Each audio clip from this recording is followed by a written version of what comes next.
très bien les gens. L'Australie commet les mêmes erreurs que les Européens et que notre ancêtre culturel, le Royaume-Uni, il y a 20 ou 30 ans au nom du multiculturalisme. Et qu'est-ce qui arrive à ces pays? Laissez-moi vous donner un petit aperçu de cela, d'accord? Le multiculturalisme a complètement échoué en Occident. C'était Londres il y a seulement quelques jours après que le Maroc ait été éliminé par la France. Cela n'avait rien à voir avec l'Angleterre. Des hordes d'hommes musulmans en pleine émeute à Londres. Et leur police n'a même pas pu prendre le contrôle de la situation. Ils ont simplement été chassés de cette zone. Toutes les 2 semaines environ, il y a des attaques terroristes ici. Cet homme est un immigré musulman de 45 ans qui a poignardé 2 personnes juives à Londres. C'est arrivé le mois dernier. Ça, c'était Paris, juste hier. C'était encore Paris après que la France ait éliminé le Maroc. Regardez ça. Tout cela au nom du multiculturalisme. Le multiculturalisme n'est-il pas magnifique? Regardez, cela se passe à Beyrouth ou Téhéran. Ceci, c'est la France. Regardez ça, ceci, c'est la France. Et ce ne sont pas les Français qui font ça. Nous sommes en quelque sorte protégés de cela ici en Australie, mais pas tant que ça. Parce que nous avons ces politiciens qui nous disent à quel point le multiculturalisme nous enrichit. Écoutez ce type, Chris Minns. Le multiculturalisme est une partie vraiment importante de l'Australie moderne et cela signifie que c'est la meilleure façon de s'assurer que nous pouvons vivre ensemble et pas seulement. Nous vivons ensemble. C'est comme ça qu'ils vivent ensemble, les gars. Je viens de vous montrer comment ils vivent ensemble. C'est comme ça qu'ils vivent ensemble. C'est la France. Leur politicien a utilisé le même langage. Ils ont dit la même chose. Vivons ensemble. Regardez ça. Regardez. S'en prendre à une gare routière ou un arrêt de bus innocent. Désolé. Ils l'ont juste cassé. Ils l'ont juste détruit. Sans raison. Regarde ça, c'est Belfast. Et ce ne sont pas seulement les immigrés qui sèment le désordre, même les autochtones se mettent en colère parce qu'on les pousse contre le mur. Donc eux aussi réagissent. Regarde ça. Ce sont les habitants du Nord qui réagissent après qu'un demandeur d'asile africain a tenté de décapiter un Écossais à Belfast. Donc les locaux ont réagi. Et regarde ça. Regarde ces hordes de musulmans. Nés et élevés en Angleterre d'ailleurs. Les musulmans de 2e et 3e génération provoquent ceux des chrétiens ordinaires qui participent simplement à leur marche chrétienne. Regarde-les. Regarde ce singe qui saute dans tous les sens. Le plus grand, Allah est le plus grand, docteur Ben. Bonjour, quoi de neuf? Docteur Ben, bonjour, quoi de neuf? Regarde ça, et nous en avons vu un peu ici même, en Australie, n'est-ce pas? Nous avons vu ça en Australie. Regarde ça. Voici l'Australie. Pourquoi? C'est de cela que parle Chris Minns. Nous pouvons vivre côte à côte. Il n'y a rien à voir ici. Regarde ça. N'est-ce pas magnifique? Et il n'y a pas que les musulmans. Regarde ça. Nos aires de restauration aujourd'hui. Désolé, c'est trop violent, je ne peux pas te montrer cette vidéo. C'est une vidéo d'un adolescent qui a été poursuivi à l'intérieur de cette maison. Je pense que cette maison appartenait à ses amis. Le garçon, originaire de Manda et Blanc, a été poursuivi jusque dans cette maison. Et un groupe de ces jeunes Africains l'ont poignardé une vingtaine de fois, l'ont frappé avec un objet contondant environ 36 fois ou quelque chose comme ça, et l'ont tué. Et devine quoi? Nos juges progressistes ne leur ont même pas infligé de peine de prison. Peut-être je ne connais pas les détails, mais c'est quelque chose de mineur. Regardez, voilà à quoi ressemblent nos aires de restauration maintenant. Des zones de guerre. Tout ça au nom du multiculturalisme, d'accord? Tout ça au nom du multiculturalisme. Mais écoutons la suite du discours pathétique de Chris Minns sur le multiculturalisme. Il suffit de se tolérer les uns les autres. Le multiculturalisme est une partie vraiment importante de l'Australie moderne et cela signifie que c'est la meilleure façon. C'est le meilleur moyen de garantir que nous puissions vivre ensemble et non seulement nous tolérer les uns les autres, mais aussi respecter les autres cultures. Quelle part de leur culture veut-il que nous respections? FTM? Culture de l'honneur, cela est aussi arrivé ici en Australie. Mariage entre cousins? Mariage d'enfants? Frapper sa femme? De l'acide? Jeter au visage de ces femmes qu'il n'aime pas? Londres est devenue la capitale mondiale des attaques à l'acide. Voici un indice. Ce n'étaient ni les Londoniens de souche, ni les Blancs. Le terrorisme, leur haine des Juifs et des chrétiens, les attaques incendiaires contre nos clubs de striptease, nos boîtes de nuit, nos discothèques, nos bordels. Devrait-on aimer ça? Devrait-on respecter ça? Devrait-on tolérer ça? Quelle partie de leur culture veut-il que nous respections? Ces gens ne partiront jamais, les gars. Ils continueront à vous faire douter de la réalité jusqu'à ce que l'Australie soit aussi détruite que la France ou l'Europe. Ces types ne s'arrêteront jamais. Ils continueront à vous faire douter de la réalité et détruiront l'Australie. Et moi, en tant que migrant de première génération, moi en tant que personne qui connaît bien leur culture, j'ai écrit un livre sur ce sujet. Je connais l'islam. Je connais ces gens. Moi, en tant que personne qui s'y connaît, ça me brise le cœur de voir ça. Ce sera l'avenir de l'Australie. Ces gens ne s'arrêteront jamais. Je pense qu'il y a eu une insistance sur la différence dans le cadre de cette histoire multiculturelle et souvent cela est utilisé comme un bélier par les politiciens de droite. Un bélier utilisé par les politiciens de droite. J'utilise cela comme un bélier. Moi, en tant qu'immigrant issu de cette même culture qu'il essaie de défendre. L'histoire multiculturelle, c'est aussi ce que nous partageons en Australie, pas seulement nos différences culturelles. Ouais. Qu'avons-nous en commun avec les islamistes? Le slogan Kabaya Yaoud. Tu sais ce que ça veut dire? Ça veut dire que ce que Muhammad a fait à Khaba avec les Juifs, les Yaoudis, nous allons le faire ici en Australie. Ils amènent leur rancune vieille de plusieurs siècles, leur dispute en Australie, dans le monde occidental, avec toutes les autres choses que je viens de mentionner.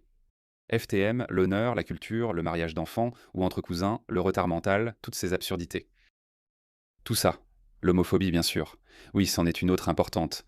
Est-ce que c'est ce que nous avons en commun avec ces gens? Qu'est-ce que ça veut dire avoir quelque chose en commun? Laissez-moi vous montrer l'enquête de Pew. C'est Pew, les gars, c'est Pew, ce n'est pas moi. Ce n'est pas un politicien d'extrême droite au hasard qui vous dit ça. C'est Pew. Une étude crédible. Êtes-vous pour ou contre l'idée que la charia devienne la loi du pays? D'accord, passons au cœur du sujet. En Afghanistan, 99% des Afghans veulent que la charia soit la loi du pays. Qu'en pensez-vous lorsque de plus en plus d'Afghans viennent en Australie? Pensez-vous qu'ils vont laisser ces croyances derrière eux à l'aéroport? Est-ce que c'est ce qui se passe? Clairement non. Pakistan, 84%. Je suis né au Pakistan, que je connais mieux que tout autre pays. Au Bangladesh, c'est 82%, et ce chiffre a augmenté depuis la révolution islamique là-bas. J'ai reçu une lettre d'une jeune fille musulmane du Bangladesh. Je vais voir si je peux la retrouver. Laissez-moi voir si je peux la retrouver. Je lui ai d'ailleurs promis que j'allais la lire à mon public. Et elle m'a expressément demandé de m'assurer que son identité reste cachée. D'accord, la voilà. J'ai dit, Sherda, j'écrirai, je lirai ton message, et bien sûr je cacherai ton identité. Haris Sultan, j'espère que tu liras ceci. Je suis une fille de 18 ans du Bangladesh qui est actuellement au lycée. La plupart des Bangladais partent à l'étranger et s'installent dans des pays comme les États-Unis, le Royaume-Uni, l'Australie et en Europe. Le Bangladesh est maintenant un pays composé à 92% de musulmans, et permettez-moi de vous rappeler qu'il n'était qu'à 80% auparavant. 20% étaient hindous, tous éliminés, tous éliminés. Et nous avons ici des peuples autochtones qui sont exploités par ces gens. Ces gens disent « Nous sommes contre le colonialisme. Nous soutenons nos peuples autochtones. » Ce n'est pas vrai. Les musulmans ne se soucient d'aucune communauté. Ils s'en fichent. Il y a un dicton célèbre à leur sujet. Les musulmans veulent des démocraties laïques et libérales lorsqu'ils sont en minorité. Ils réclament des droits pour les minorités. Mais une fois qu'ils deviennent majoritaires, il n'y a plus de droits pour les minorités. Le Bangladesh est devenu un pays horrible. Après la révolution de juillet 2024 qui a renversé Sheikh Hasina, qui était une dictatrice, on peut maintenant voir le véritable extrémisme ici. Oui, Hasina était une très mauvaise dictatrice, mais elle gardait le radicalisme sous contrôle, ce qui était une bonne chose. Voici quelques faits sur le Bangladesh. En 2026, l'extrémisme islamique est à son apogée. La situation des femmes est très mauvaise. C'est devenu extrêmement misogyne. Après juillet, les femmes ont été harcelées dans la rue à cause de leurs vêtements. Une femme à la meilleure université du Bangladesh. Voyez-vous, cette femme de l'université de Dhaka a été sévèrement harcelée pour ne pas porter de hijab ou d'orna, une grande écharpe portée sur la poitrine. Elle portait des vêtements très modestes d'ailleurs. Lorsque les gens ont arrêté le harceleur, des extrémistes islamiques sont venus et l'ont fait libérer. Les femmes subissent de nombreux incidents similaires.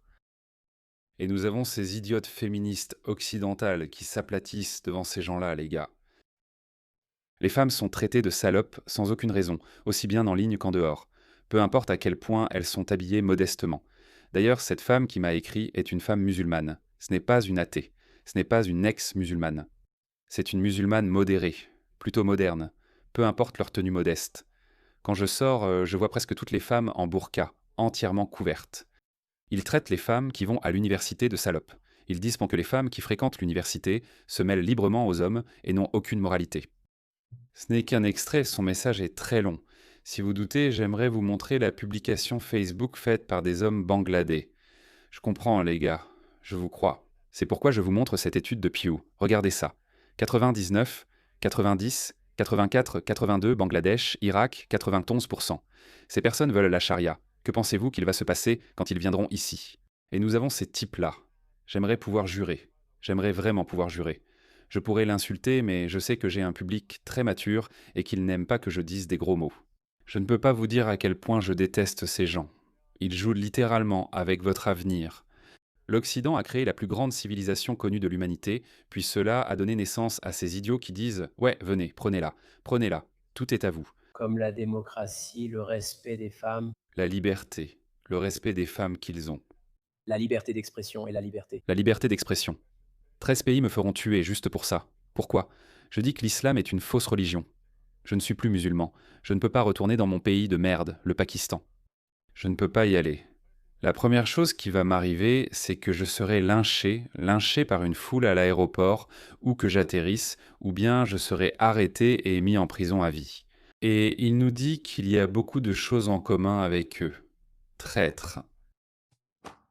Et cela doit faire partie intégrante de l'histoire multiculturelle. Mais je pense qu'on peut trouver le bon équilibre. Moi, ça n'a pas toujours été parfait en Australie. Mais si vous parcourez le monde et demandez dans n'importe quel pays s'ils ont séjourné chez nous, ils diront que notre modèle est le meilleur. Nous n'avons pas le meilleur modèle, idiot. Si nous faisons mieux que le Royaume-Uni, la France ou l'Allemagne, c'est juste parce que nous avons moins de multiculturalisme. Ils ne reculeront devant rien. Ils ne reculeront absolument devant rien. Regardez, ce n'est pas tout innocent ni sacré. Ce n'est pas toujours pour faire ce qui est juste. Il y a un aspect politique. Écoutez-les. Parfois, ils disent la vérité clairement. Ils révèlent accidentellement la vérité. Absolument. Sur cette question multiculturelle, j'ai trouvé ça tellement fascinant. Ici, en Australie, nous avons environ 1 million d'Australiens d'origine indienne au cœur d'un débat sur le multiculturalisme contre le monoculturalisme. Le Premier ministre s'est vraiment investi, non? Il disait « Nous sommes une nation multiculturelle, vous avez votre place ». Il veut que tous ces Australiens d'origine indienne votent pour lui, non? Oui, eh bien, c'est le cas. Et je veux dire, c'est en quelque sorte une évidence, jusqu'à un certain point. Et pourtant, cela est contesté. Oui. Oui, mais la Première ministre a aussi un intérêt électoral à rallier cette diaspora, comme vous le dites. C'est le but. 1 million d'Indiens en Australie. Évidemment, ils n'ont pas tous le droit de vote, mais cela reste un groupe démographique extrêmement important. Ils veulent s'attirer ce groupe démographique. Et devinez quoi? Devinez quoi, les gars? Parce que pour ma part, je n'arrive pas à comprendre. Je suis un immigré. Je ne veux pas que l'Australie devienne le Pakistan. Je ne le veux pas. Et je peux vous assurer que j'ai récemment fait une vidéo critiquant l'envahissement de l'Australie par les Indiens. Et lisez les commentaires. Beaucoup d'Indiens ont en fait apprécié cette vidéo, j'étais un peu inquiet. Je me disais, vous savez, parce que j'aime l'Inde. J'ai énormément de respect pour l'Inde, tout comme j'ai énormément de respect pour Israël, parce que je sais que ces deux cultures comprennent l'islamisme et la menace qu'il représente, et qu'elles se battent. L'Inde est le seul pays qui a été colonisé par les musulmans, mais dont la culture a survécu. La culture perse n'a pas survécu. La culture égyptienne n'a pas survécu.